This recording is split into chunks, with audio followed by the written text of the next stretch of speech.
বলদের বাচ্চা বলো। আব্বা তুমিও?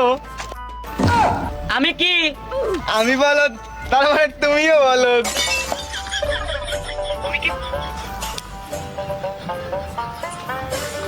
আমি কি পাগল যে আমি খিচুড়ি রান্ধি, সেই খিচুড়ি খেয়ে তখন মুখ চড়ে খাওয়া যায়? আমি ডাল করব, যা এক পা মুসুরির ডাল লিয়ে আয়, যাতে ডাল কমে গেলেও হলুদ আর পানির সাথে বেড়ে যায়। আচ্ছা আব্বা, তাহলে 1 পোয়া ডাল মসুরি, 1 পোয়া ডাল মসুরি। হ্যাঁ, রসায়ন বই একবার তো তোমার মুখস্থ হয়ে গেছে, তুই উদ্ধার করেছো, যা নিয়ে আয়। রসায়ন কি? 1 পোয়া ডাল মসুরি, 1 পোয়া ডাল মসুরি। আরে শোন, এইটা যা কোষ বাজারে কদুলিয়া যাইতি, ও না যাই, আমি কত বেশি গেলে ভালো হইতি না?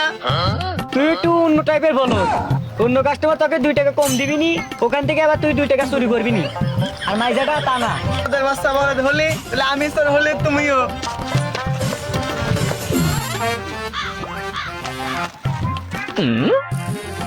সবার কাছে যদি ভিডিওটা ভালো লাগে সবাই লাইক কমেন্ট শেয়ার করবেন, আর আমাদের নতুন চ্যানেল সবাই আমাদেরকে সাপোর্ট করবেন আর আমাদের পাশে থাকবেন ইনশাআল্লাহ। ধন্যবাদ।